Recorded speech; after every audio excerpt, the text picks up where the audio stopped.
donc l'eau arrive à les balayer en quelques secondes. Ce phénomène de destruction ne va pas s'arrêter là. Des éléments bien plus importants encore vont subir les affres de la goutte froide.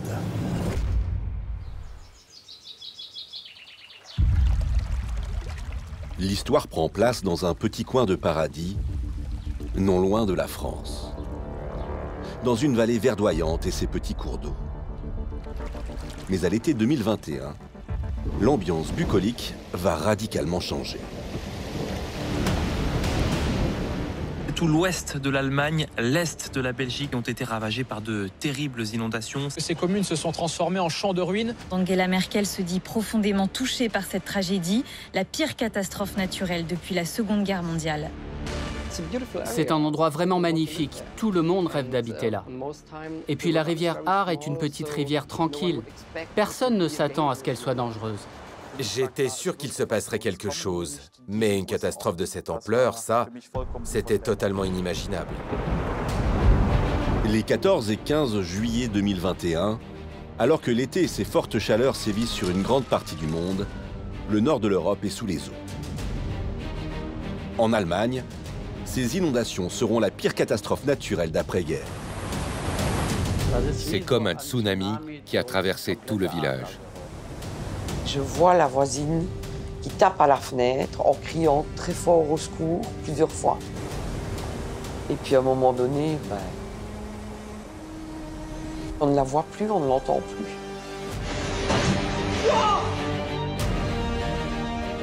Ces images, on ne les voit qu'à la guerre.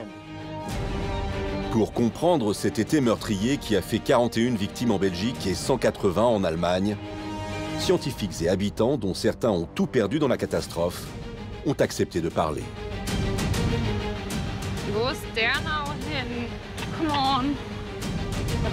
Et là, je me dis, ok Rebecca, ne panique pas. Surtout si tu dois nager. Il faut que tu restes en vie. Alors je me mets en mode instinct de survie. Le principal problème d'une goutte froide, c'est qu'elle n'est pas prévisible par les modèles météorologiques. Et à ce moment-là, on va avoir la formation d'un embâcle. À cause de l'urbanisation, ce qui aurait dû être un simple événement naturel est devenu une catastrophe. Comment expliquer la violence de telles inondations? Quels phénomènes sont à l'origine de ce tragique engrenage? Plongé au cœur d'un été hors de contrôle.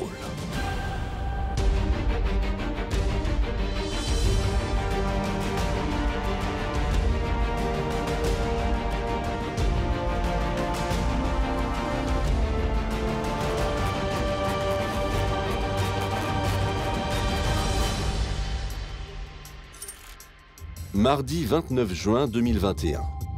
Sur la côte ouest du Canada et des États-Unis, un phénomène climatique hors norme concentre tous les regards. Il fait grimper le thermomètre à des niveaux records. Un pic de 49,7 degrés Celsius a été enregistré.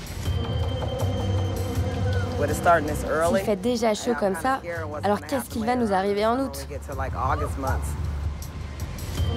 La raison de ces températures extrêmes est ce que les scientifiques appellent un dôme de chaleur, un espace dit fermé de température anormalement élevée.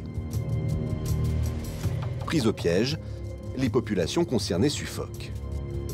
On a une température qui est montée jusqu'à 49,7 degrés dans une zone qui habituellement a des températures de l'ordre de 19 à 20 degrés à cette saison. Donc c'est un territoire qui n'était absolument pas prêt. Lytton, une petite ville située à 100 km de Vancouver, est en proie aux flammes. Des hectares de forêt s'embrasent spontanément. La chaleur écrasante aurait fait près de 700 victimes. Aussi étrange que cela puisse paraître, si de ce côté de l'Atlantique les populations meurent de chaud, sur l'autre rive, l'Europe connaît un climat diamétralement opposé. Dans quelques jours, il va faire de nombreuses victimes.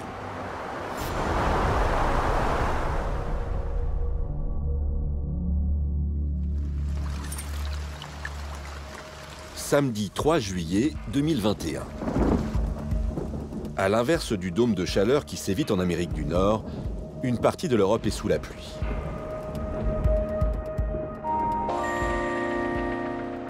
Eh ben, c'est pas terrible. Non, et attention parce que si certains d'entre vous partent en vacances aujourd'hui, il y aura de la pluie sur la route. En France, le mauvais temps noircit la carte des bulletins météo depuis quelques jours. Ces images de touristes sous des trompes d'eau dans la capitale, ou encore de vacanciers en manteau au bord du lac d'Annecy, alimentent quotidiennement les journaux télé. Faut pas faire ce qu'on veut avec ce temps assez délicat, assez pourri, si je peux me permettre. Les vacances sont gâchées pour beaucoup. Mais c'est à seulement 250 km de l'Hexagone que les précipitations sont les plus inquiétantes. Dans une zone située entre l'Allemagne et la Belgique, de part et d'autre d'un massif montagneux nommé l'Eifel, les habitants n'ont pas vu le soleil depuis un bon moment. Christelle habite dans cette région, dans la commune de Verviers. C'est des vacances très pluvieuses. Donc il pleut depuis fin juin. On voit presque pas d'enfants parce que c'est déluge sur déluge. On a rarement une journée avec des éclaircies. C'est vraiment pénible cette flotte parce qu'on ne peut rien faire parce qu'il pleut tout le temps. Le mauvais temps l'empêche de profiter des joies que lui offre la région, en particulier la petite rivière qui coule près de chez elle. C'est très charmant la Vesdre. C'est très agréable d'aller se promener le long de l'eau. C'est vraiment des coins de nature encore assez sauvages. C'est très, très chouette. En Allemagne aussi, dans la vallée de l'Aar, à 70 km de Cologne, les habitants guettent l'arrivée du soleil. Ici, la saison touristique est vitale. Les randonneurs viennent en masse arpenter les nombreuses collines de la région.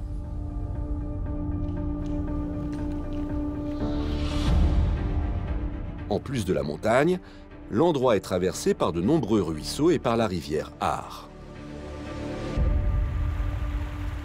Longue de 90 km, elle n'est profonde que d'une trentaine de centimètres. Rebecca connaît bien cette rivière. Elle vit juste en face, sur la commune de Dernau.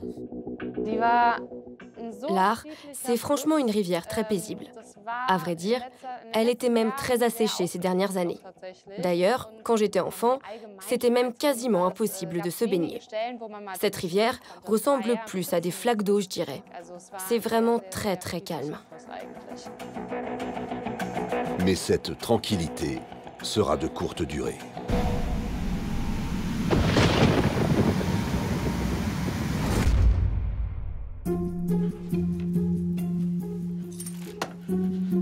Samedi 9 juillet.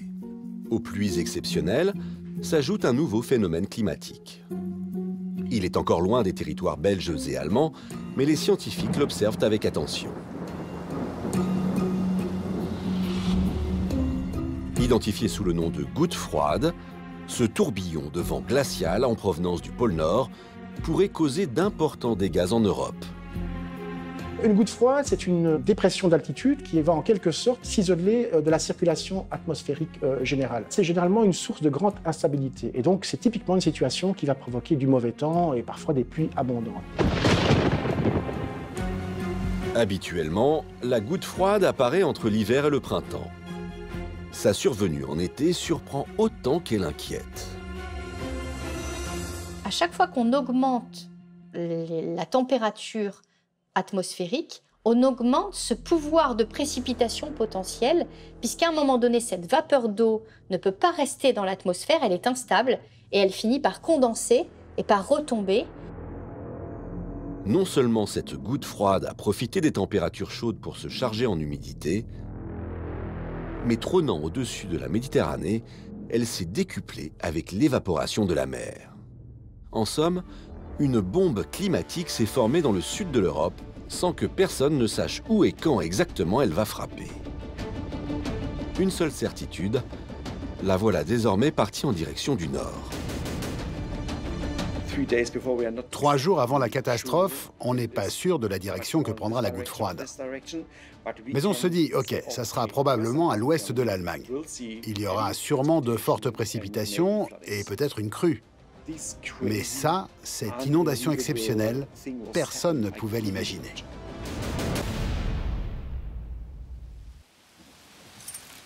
Mercredi 13 juillet 2021. Cette goutte froide campe maintenant au-dessus des territoires belges et allemands. À Verviers, la pluie redouble d'intensité. Mais personne, pas même les scientifiques, ne réalise l'ampleur des événements à venir. J'ai pas nécessairement suivi la météo. On était en zone orange, donc voilà, ça passait. Mais il n'y avait pas d'alerte qu'il fallait sauver les meubles, qu'il fallait se mettre à l'abri. En Allemagne, dans la vallée de l'Aar, Michael se concentre sur les travaux de son restaurant. La météo ne l'inquiète pas, et pour cause. En 2016, on a eu une soi-disant crue du siècle. Mais en réalité, il y avait eu beaucoup moins de pluie que ce qui était prévu. Donc à ce moment-là, on n'y croit pas vraiment. On se sent en sécurité. On se dit, ok, ça va ressembler à 2016. On peut vivre avec ça. On peut faire avec. Ce mercredi 13 juillet 2021, en Belgique comme en Allemagne, les habitants se pensent encore à l'abri de tout danger. Mais la goutte froide est bel et bien là. Elle va même s'immobiliser au-dessus de la région et déployer ici toute sa puissance.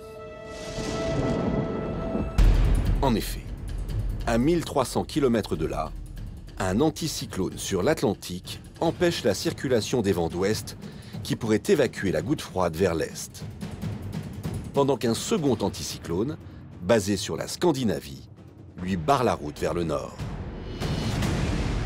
L'air que l'on a extrêmement chaud et sec sur la Scandinavie est un phénomène totalement anormal. On a des températures depuis le début du printemps qui n'ont jamais été relevées en Scandinavie sur cette période-là. Et donc, à ce moment-là, vous êtes dans une situation de blocage où tout est stationnaire, plus rien ne bouge. Et donc, là où il pleut, il va pleuvoir longtemps et de manière régulière, et ici, en l'occurrence, pendant 48 heures d'affilée. Le pire des scénarios météorologiques se met en place. Les précipitations s'accumulent au même endroit, juste au-dessus de l'Allemagne et de la Belgique. Normalement, quand il y a de l'orage, il pleut très fort pendant 10, 20, 30 minutes et puis ça s'arrête. Mais là, ce que l'on observe, c'est que cet orage va durer des heures et des heures. Il pleut, il pleut, il pleut, ça ne s'arrête jamais. À l'instar du dôme de chaleur, de nombreux scientifiques attribuent cette goutte froide au réchauffement climatique et à l'affaiblissement du jet stream, ce puissant vent d'altitude qui sépare l'air froid du pôle Nord du reste de la planète. Ces 50 dernières années, la température de l'Arctique a augmenté de 4 à 5 degrés. Celle de l'Europe a augmenté de 1,5 à 2 degrés. La différence de température entre l'Arctique et le sud de l'Europe est donc moins importante qu'avant. Par conséquent, le jet stream est moins puissant que dans les années 50 et 60.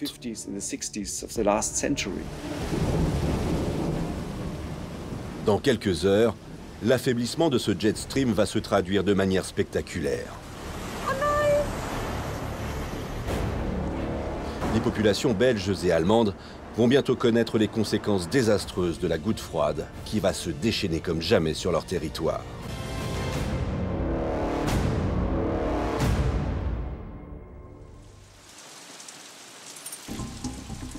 Mercredi 14 juillet, 10 h.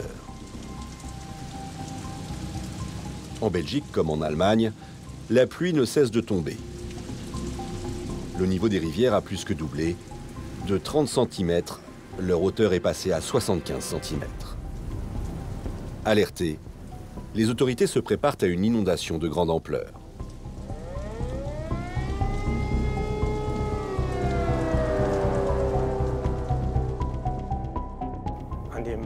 Le 14 juillet, quand il commence à pleuvoir vraiment fort, on reçoit les premières alertes du nord de la région. On apprend qu'il va y avoir encore plus de pluie. Et à ce moment-là, on voit un nuage de précipitations qui se dirige lentement vers nous. Nous avons chargé des sacs de sable dans les camions, comme ça on était prêt à partir vite. On était aussi en contact avec les autorités et les pompiers depuis la veille.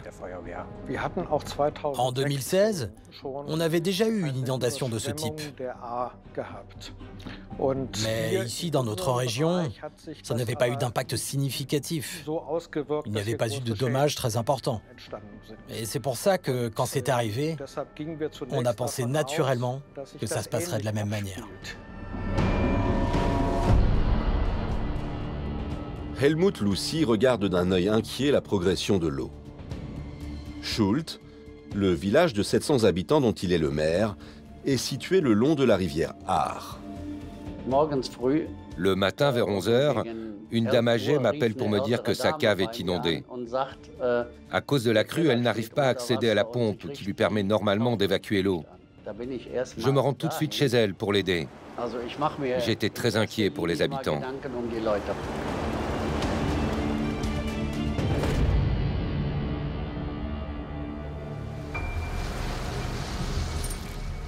Mercredi 14 juillet, 13 h.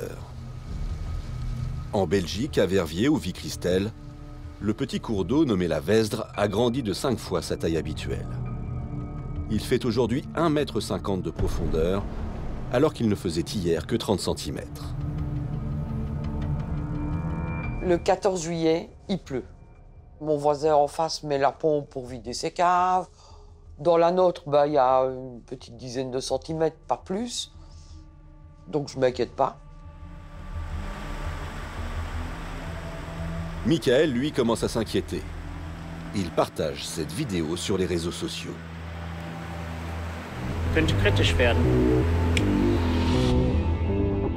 À Dernau, l'eau a déjà largement débordé sur les rives. Elle atteint le jardin de Rebecca.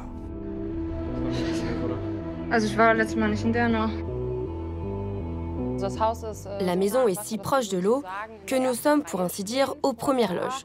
Juste avant la maison, il y a la rue, un trottoir et la route. Donc l'eau est arrivée tout de suite.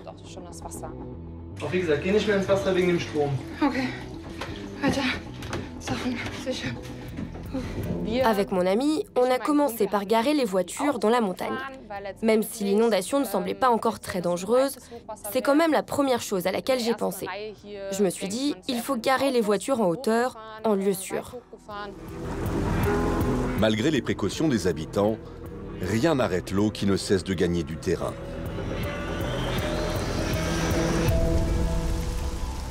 Le problème, c'est que les sols sont incapables d'absorber les nouvelles précipitations. Le territoire se sature en eau et il est dans un état de sensibilité extrême. La moindre goutte de pluie supplémentaire qui va venir dans cette zone ne sera absolument pas accueillie par ce territoire qui n'est plus capable d'accueillir des eaux supplémentaires. Un facteur aggravant s'ajoute à la catastrophe en cours, la sécheresse. Elle a sévi ici les 3 années précédentes et modifié en profondeur la qualité des sols. On constate effectivement que des sécheresses prolongées vont poser un problème supplémentaire lorsqu'on va être confronté à des fortes pluies orageuses, en particulier en été. C'est que les sols sont devenus tellement durs qu'ils ne parviennent plus à absorber de l'eau. Et au moment où il commence à pleuvoir, les pluies qui tombent ne parviennent plus à absorber les sols, vu que les sols sont extrêmement durs et imperméables. Ce 14 juillet 2021, 70% de l'eau qui tombe du ciel n'est pas absorbée par les sols. Elle s'écoule tout droit vers la rivière. Toute la région est caractérisée par des montagnes et par des pentes très raides. Donc en cas de forte précipitation, l'eau ruisselle et se canalise très vite dans les petits cours d'eau qui finissent dans la rivière Aar. C'est le principe de l'entonnoir. En Belgique comme en Allemagne, l'eau qui n'est plus absorbée dévale les pentes raides des collines. Elle se rassemble alors en ruisseaux et se jette dans la rivière qui se gonfle. Face au surplus d'eau, cette dernière n'a pas d'autre choix que de s'étendre naturellement dans la vallée. On dit que la rivière sort de son lit mineur pour retrouver son lit majeur. Mais quand l'espace manque, comme dans cette vallée, l'eau ne peut que monter. Une grande partie des populations est en première ligne, car elle vit très près des cours d'eau. Au fur et à mesure des décennies, par les contraintes d'urbanisme, on a de plus en plus aménagé dans nos lignes majeures. Et on a oublié qu'on était en réalité dans le lit de la rivière. À cause de l'urbanisation, ce qui aurait dû être un simple événement naturel est devenu une catastrophe.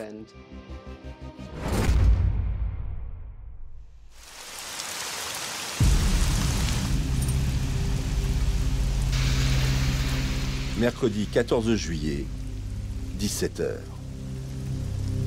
À Schuld, le niveau de l'inondation monte encore d'un cran. On se rend compte que l'eau monte de façon spectaculaire. Ça prend alors une toute autre dimension. C'est très rapide. Les pompiers sont là pour intervenir chez les habitants. Ils commencent par vider l'eau des caves, mais ça ne sert pas à grand-chose. Il y a vraiment trop d'eau pour qu'ils arrivent à tout évacuer.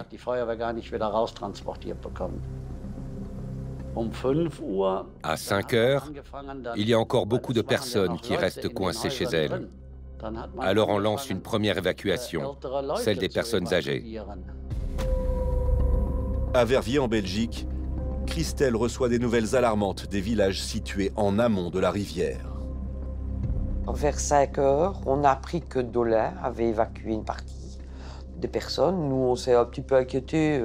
Qu'est-ce qu'on doit faire? Est-ce qu'on évacue? Est-ce qu'on reste? Et puis je dis, mais on est à 1,20 m du sol. Donc avant que l'eau n'arrive ici, franchement, quand même pas pousser. Hein. Il y avait, c'est vrai, l'eau envahissait la rue, mais bon, la Valoire qui est devant suivait bien. Comme Christelle, beaucoup d'habitants de la région décident de rester chez eux sans se rendre compte du danger qui les attend. En Allemagne, en Belgique ou en France, quand vous entrez dans un bâtiment, il y a souvent les indications « Que faire en cas d'incendie ?» N'utilisez pas l'ascenseur, etc. Mais où sont les instructions en cas de très forte précipitation? Que faut-il faire à ce moment-là? Personne ne le sait. N'allez surtout pas dans le garage pour essayer de sauver votre voiture, c'est trop dangereux. Il faut sortir, se réfugier au sommet de la colline et ne pas rester dans la vallée. Ne pas conduire sa voiture si on n'arrive pas à percevoir le niveau réel de l'eau.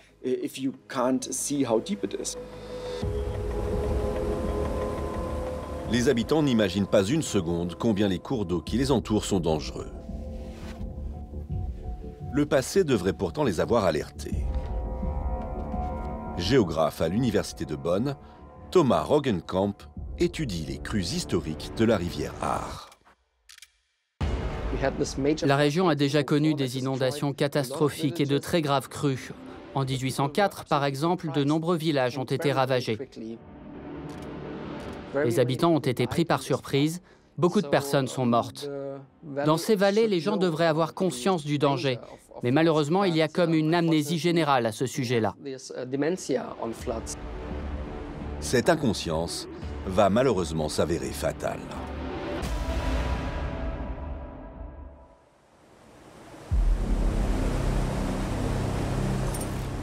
« 21 h. Ce soir, tous les éléments vont se conjuguer et faire éclater la catastrophe.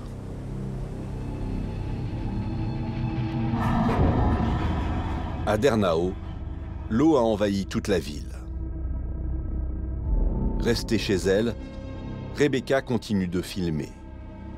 Le premier étage de sa maison est inondé et malheureusement, cela ne va faire qu'empirer.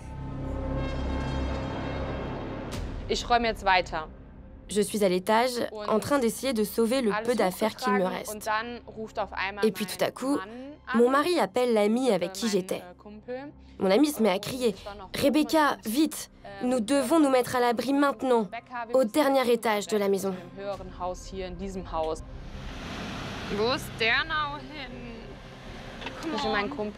On a dû passer par la fenêtre pour pouvoir grimper sur le toit qui mène à la terrasse, tout en haut. On a réussi à y accéder, et c'est là que j'ai eu mon premier moment de panique.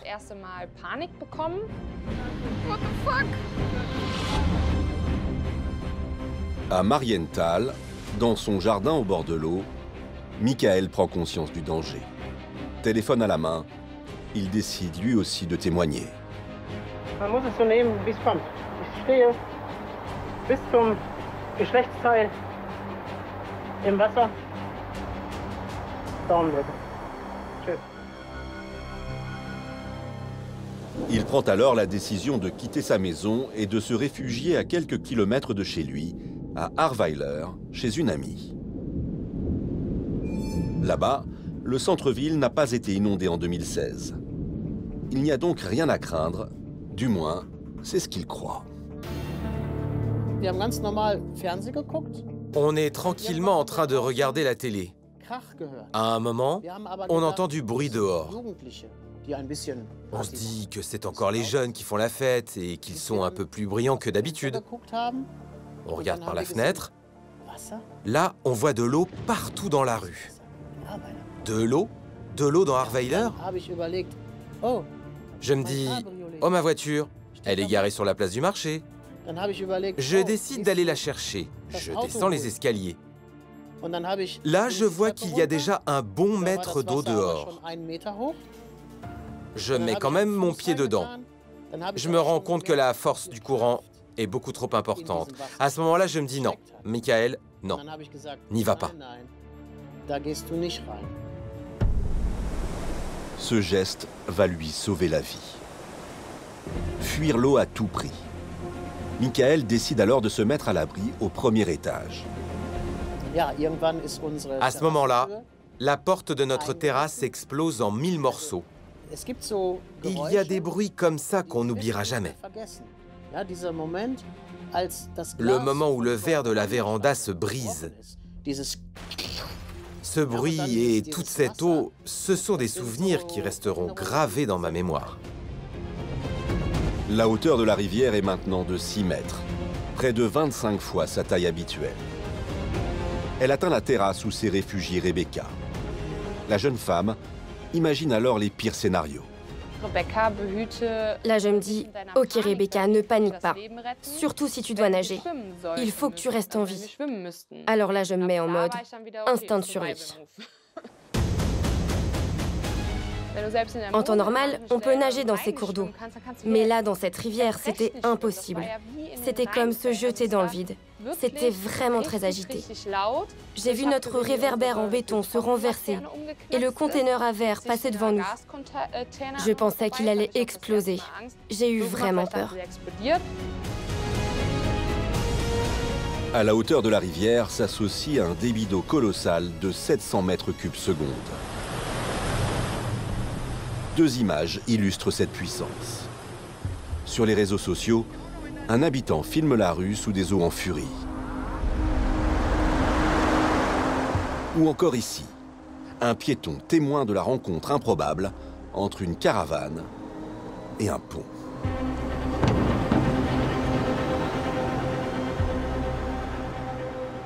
Ce sont de petits ruisseaux qui se sont transformés en torrents déchaînés. On ne peut pas l'imaginer si on ne l'a pas vécu. L'eau ne fait pas qu'emporter. Elle est aussi source de destruction. Des éléments pourtant solidement attachés à leur fondation, comme le tablier de ce pont, sont comme pulvérisés. L'eau que l'on retrouve dans une rivière qui vit une inondation n'est pas l'eau de la rivière habituelle. Cette eau qui est extrêmement lourde va avoir une force de corrosion très importante sur les bâtiments et qui va s'accroître avec la vitesse. Et donc, cette eau très lourde dévaste tout. Résultat, l'ancienne petite rivière s'est transformée en arme de destruction massive, emportant tout sur son passage. Des voitures, des arbres et même des maisons.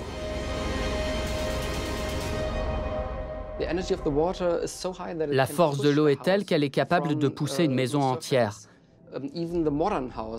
Souvent, les constructions récentes n'ont pas de cave, ou alors elles sont construites directement sur le béton, donc l'eau arrive à les balayer en quelques secondes. Ce phénomène de destruction ne va pas s'arrêter là. Des éléments bien plus importants encore vont subir les affres de la goutte froide.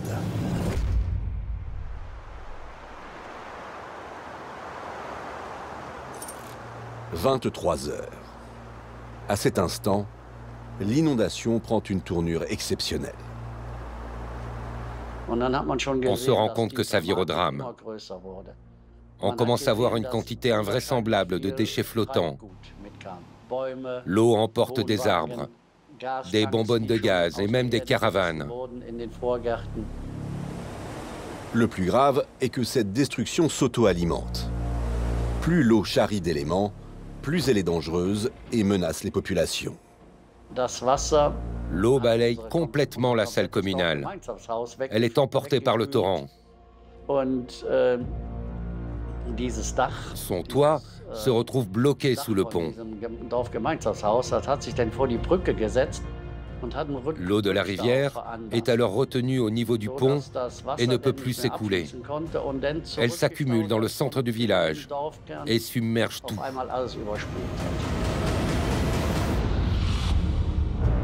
Emportés par l'eau, les objets s'accumulent à l'approche d'obstacles comme les ponts. On parle d'embâcles. L'écoulement de la rivière est alors bloqué, ce qui provoque en quelques minutes une montée spectaculaire de l'eau.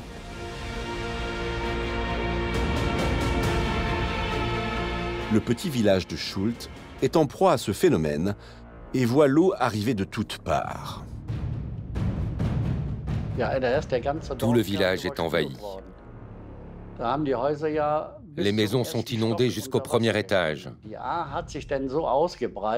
La rivière s'étend sur 150 mètres de large. Au premier étage des maisons, je vois les gens se mettre à nager, à côté de leurs meubles. Heureusement, certains arrivent à atteindre le dernier étage pour y passer la nuit en sécurité.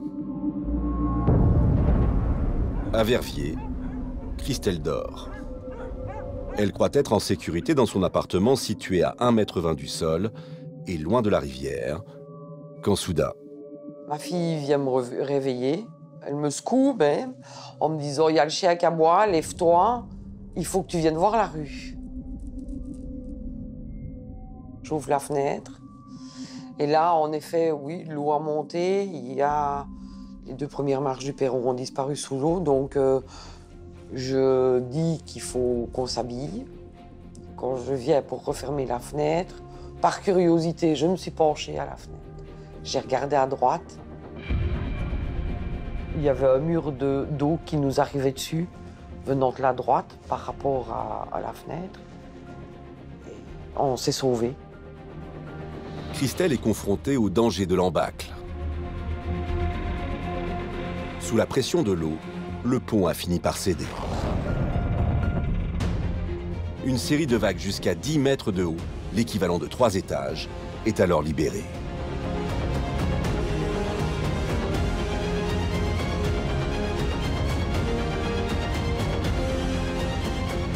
Christelle, comme bon nombre d'habitants, n'a que quelques secondes pour s'abriter en hauteur. C'est un bruit infernal. On a l'impression d'être coincé sous un torrent. Plus des chocs, on entend des chocs.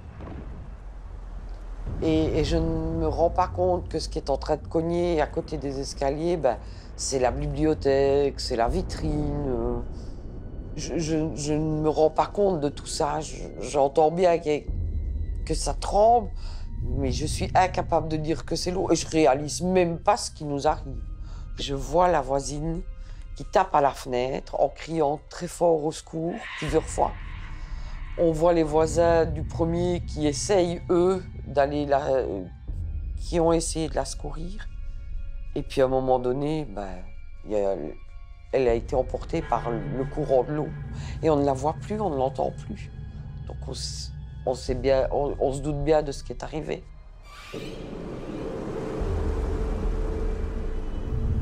Dans la nuit du 14 au 15 juillet, ce qui s'apparente à un raz-de-marée anéantit toute la vallée.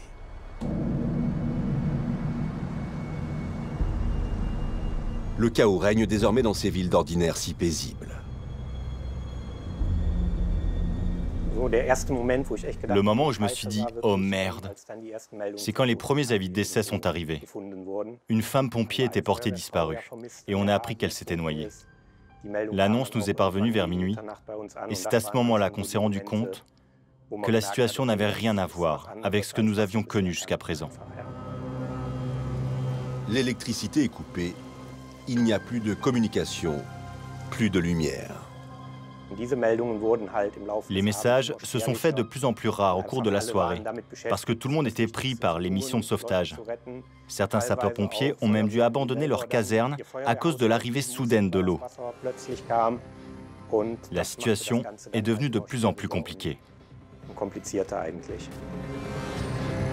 L'eau est si puissante qu'elle empêche les secours d'avancer. Les bateaux et même les hélicoptères sont inopérationnels. Nous n'avons pas pu utiliser de bateau parce que le courant était trop fort. Nous en avons un qui nous permet normalement de naviguer relativement vite sur le Rhin. Mais là, on n'avait aucune chance de circuler avec toute cette eau. Les véhicules ne fonctionnaient pas. On se sent vraiment impuissant à ce moment-là.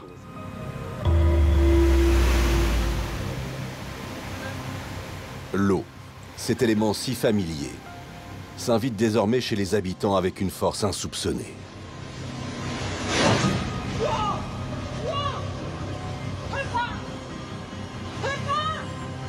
Un monstre si impressionnant qu'ils sont nombreux à partager son image sur les réseaux sociaux. Le lendemain va révéler son lot de surprises et d'images effrayantes.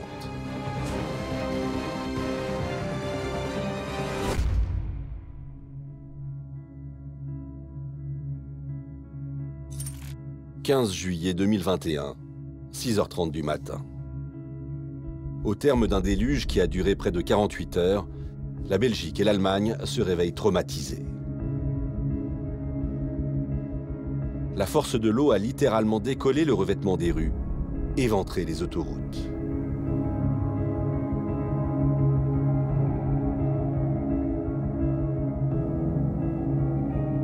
Dans la ville d'Ahrweiler en Allemagne, le pont qui surplombait la rivière Ahr est, comme de nombreux autres dans le pays, une ruine.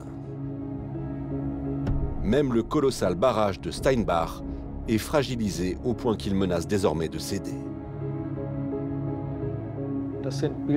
Ces images, on ne les voit qu'à la guerre.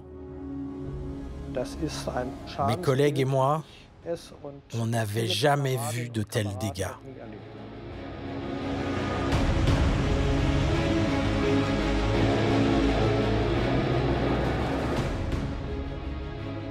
Je suis dans la voiture et à certains moments, je me dis « Mais je suis où en fait là ?» Il y a vraiment des endroits qui ont été transformés par la crue. 1h30 plus tard, le balai des hélicoptères et des bateaux de sauvetage commence. Il faut aller vite. La vie de certaines personnes bloquées chez elles en dépend.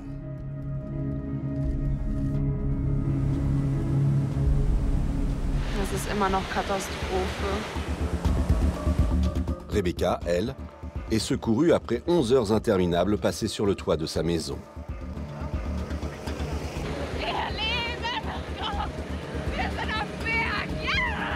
Mais la jeune femme n'est pas au bout de ses surprises. Comme 70% des maisons de la vallée de l'Ahr, la sienne est ravagée.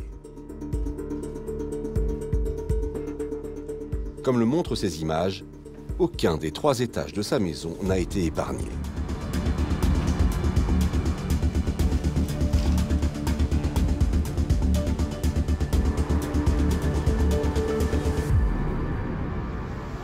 Michael aussi va découvrir avec effroi l'état de son domicile. Quand j'arrive au sommet du vignoble, je regarde en bas. Sur le coup, je ne vois pas la maison. Je ne vois que de l'eau marron. Je suis sous le choc. Je me dis, ma maison, ma maison. Je m'avance de quelques mètres, et là, je vois ma maison qui tient encore debout.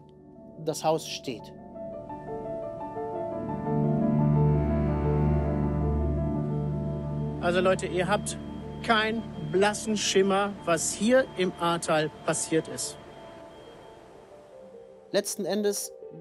Quand je pense à l'inondation, je me dis que je dois tout à mon instinct de survie.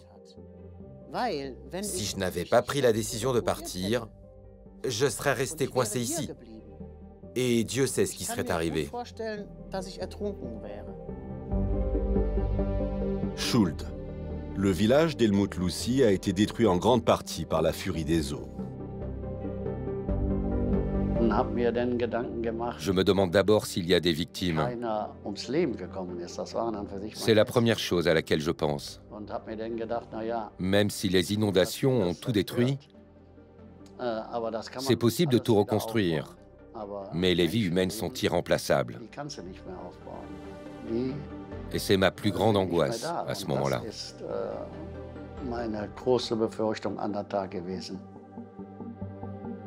Par chance, tous les habitants du village ont été épargnés. Mais ce n'est pas le cas dans le reste du pays. On compte 221 victimes, 41 en Belgique et 180 en Allemagne. Les dégâts matériels, eux, s'élèvent à plus de 7 milliards d'euros. Une image marque les esprits, celle de ce glissement de terrain dans la ville de Erftstadt-Blessem, près de Cologne. L'eau boueuse a emporté tout un quartier. Un cratère de 10 mètres de profondeur s'est creusé sur des hectares de terres agricoles. Les habitants pensent avoir tout vu, mais en réalité, le cataclysme n'est pas encore derrière eux.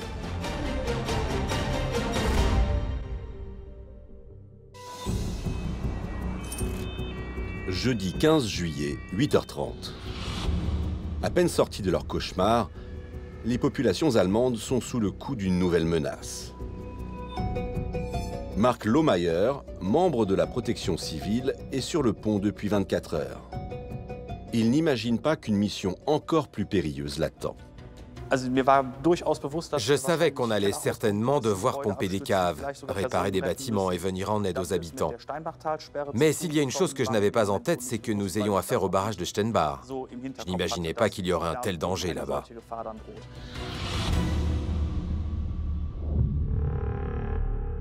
Quand les pompiers arrivent sur place, ils n'en croient pas leurs yeux.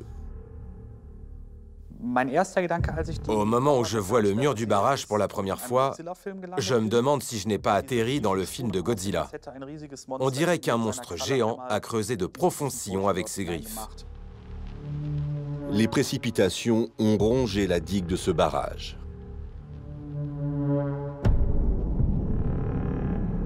Une montagne d'eau d'1 million de mètres cubes est désormais sur le point d'être libérée. 10 000 personnes, dans 9 villes différentes, sont en première ligne. L'ingénieur Christian Lorenz est spécialiste du barrage de Steinbach. Le barrage fait 19 mètres de haut. En général, il est rempli d'eau à hauteur de 17 mètres. Dans ce bassin, il y a un peu plus d'1 million de mètres cubes d'eau, ce qui représente à peu près 1 milliard de bouteilles d'eau d'1 litre. En théorie, ce barrage ne devrait pas inquiéter les autorités car il a été prévu pour résister aux pires inondations. Nous avions vérifié si le barrage de Steinbach était bien conçu pour évacuer sans problème une crue exceptionnelle, comme il en arrive tous les 10 000 ans. Face aux grandes crues, le barrage, doté d'un double système d'évacuation, a une capacité d'expulsion de 26 mètres cubes par seconde. Premièrement, la retenue d'eau est régulée continuellement grâce à une canalisation au niveau inférieur de la digue, 17 mètres plus bas. Un second système d'évacuation est aussi prévu pour rejeter l'eau supplémentaire en cas de forte pluie. Cette canalisation fonctionne exactement comme le trop-plein d'une baignoire. Elle permet au barrage d'éviter le débordement.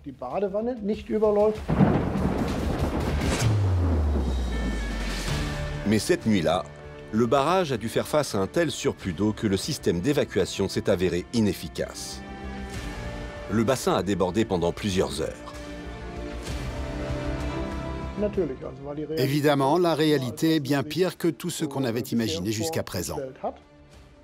Dans les faits, il y a dans le bassin le triple de l'eau qu'on prévoit normalement dans le cas d'une crue de 10 000 ans. Le problème, c'est que le barrage n'est pas conçu pour ça. Aucun barrage en Allemagne n'est conçu pour ça.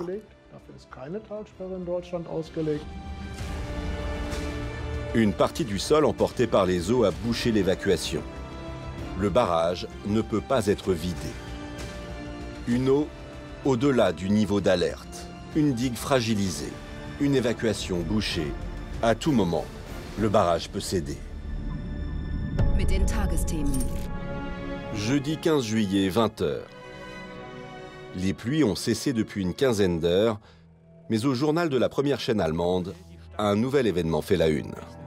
Sarah Schmidt steht in Erfstadt südwestlich von Köln. Sarah, wir haben es gehört, es gibt die Sorge, dass die Mauer der Steinbachtalsperre brechen könnte. Wird diese Gefahr größer?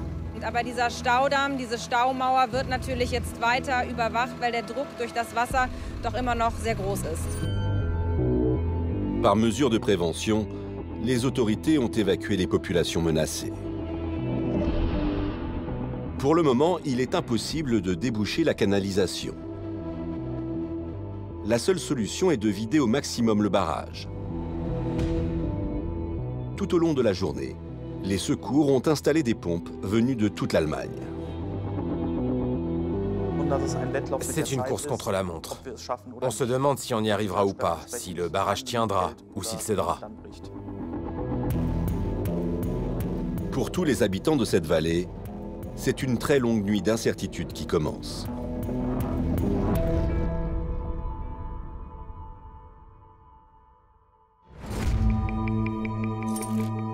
Vendredi 16 juillet, 10h. Le barrage tient toujours. Les pompiers parviennent à aspirer jusqu'à 70 000 litres d'eau par minute. Mais cela ne suffit pas. À ce rythme, il faudrait presque un mois pour vider entièrement le bassin. Le vendredi, c'est-à-dire au jour 2 de l'intervention, on se dit qu'il va vraiment falloir ouvrir la vidange de fond. Sinon, on n'arrivera jamais à enlever complètement l'eau du barrage. Un homme se porte volontaire, un constructeur de la région, du nom d'Hubert Schilles. Il doit se rendre dans la zone sensible et dégager l'évacuation. L'intervention en bas est très dangereuse. Le barrage pourrait se rompre à tout moment et des centaines de milliers de litres d'eau pourraient se déverser sur la personne qui creuse. Et il y a un grave danger de mort. Malgré le risque élevé de rupture, à l'aide de sa pelleteuse, Hubert Schilles se rend au pied du barrage. Après 6 heures d'intervention, il finit par extraire l'amas de terre. L'eau s'évacue à nouveau. Je n'avais jamais connu une telle intervention. Je pense que je ne pourrai jamais oublier ce qui s'est passé au barrage. Après 3 jours d'opération, le danger est enfin maîtrisé. Mais il s'en est fallu de peu pour qu'une catastrophe s'ajoute au drame qui a frappé la région.